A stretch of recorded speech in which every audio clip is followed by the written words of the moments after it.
Hi, it's Therese in Lostinpaper, and I've got some watercolour paper pads or paper here to share. I'm going to be doing a simple watercolour card today. But before I start, I just wanted to show you this Prima Watercolor. It's a paper pad, 6x6, and comes with 24 sheets, and they're actually joined in a block.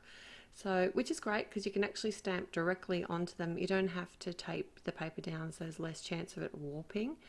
But if you want to, you can actually slice the paper off at the top and the bottom with a craft knife or a pair of scissors before you use it and tape it down like you normally would.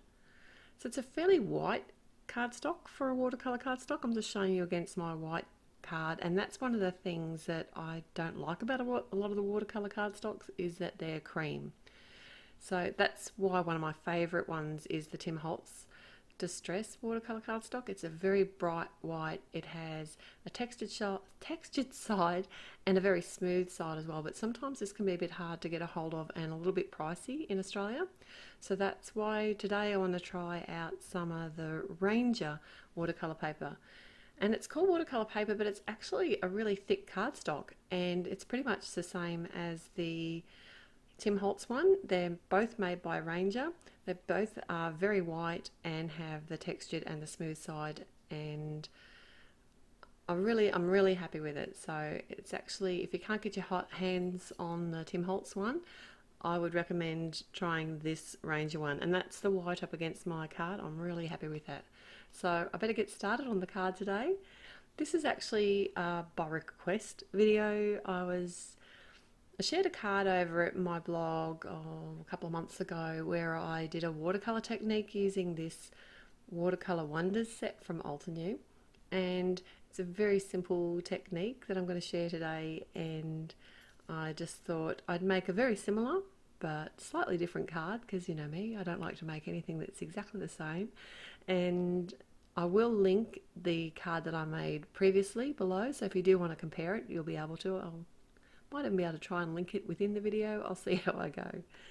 So this technique, I just use the distress inks to add my watercolour, and I'm working on my craft sheet because I am going to be spritzing a little bit of water around, so I'll just keep it nice and clean. So I've added the ink directly to my stamp, spritzed it with my distress sprayer, which I love, by the way, very cool tool, and literally just stamping my image down, and it's that simple. There are layers in this stamp set, so I am going to add a layer. That was a squeezed lemon for the base, and now this is the mustard seed, which is a bit of a darker, sort of more golden yellow, and that just gives me a little bit of a layer. And by re-stamping and spraying while the image is wet, what's happening is the actual distress ink is mixing and giving it that kind of watercolor look. So if you didn't want that look, you wanted it to be a little bit more dramatic, you could wait for each layer to dry in between.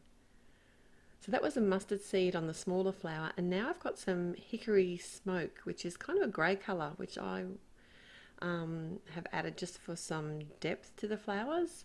It would look really nice, I thought, with like a red or an orange in there as well. So for my leaves, I've got some peeled paint. I'm doing exactly the same thing, just spritzing it and then stamping just like a normal stamp. I'm not actually doing the layers on the leaves because the paint sort of peels up and gives an impression of layers. I did try the shabby shutters here, but it was a little bit pale, so I went back with the peeled paint stamped over top, and it just didn't look like it was going to mix too well with the paint, so I just added some water with my brush. So now I want to add a few drops of green paint around the actual image. So I've added some water to the distressing on my block, and I'm picking it up with my brush and then flicking it. The problem here is that I didn't wait for the ink to dry completely on the flowers, so you can see the splotches don't look like splotches, they look like melded in bits of green on the yellow flowers, which I didn't like the look of at all. So to try and save the day, I've actually stamped a leaf up in the corner, in that particular corner of the flower that was bothering me the most. So now it's time to work on my sentiment, And I've got just a piece of scrapped dark green cardstock, and I've just prepped it with my powder tool because I'm going to be doing some heat embossing. So I've got my Versamark ink, and my sentiment today is another Altenew stamp. It comes from the Magnolias for Her set, and it says congratulations. I'm going to be embossing this with some silver. I thought today that I'd stay away from the white, and I'm kind of going with that grey and yellow theme, just in case you haven't worked that out yet. That's why I used the Hickory Smoke. And now I can just cut that down, ready to go on the front of my card. So I've added some score tape to the back of my panel. I also ran this panel through my die cutting machine. So I just use a normal cutting sandwich with a piece of extra cardstock, like as a, what do you call those things? A shim. A shim. And run it back and forth in my die cutting machine a few times, which just helps straighten out any warping in the cardstock, and that seems to work really well. But you can also use a laminator, which will do the same thing.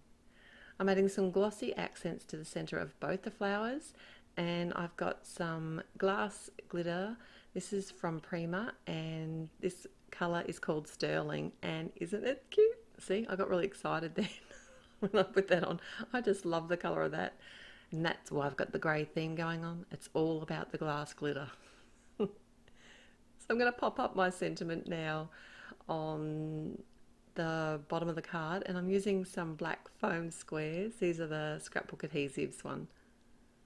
So they're about 2 millimeters thick, I think, something like that. They sit up off the card and just give it that little bit of wow. And that's my card for today. Thanks for joining me. I've had heaps of fun. So till next time, happy paper crafting. Bye.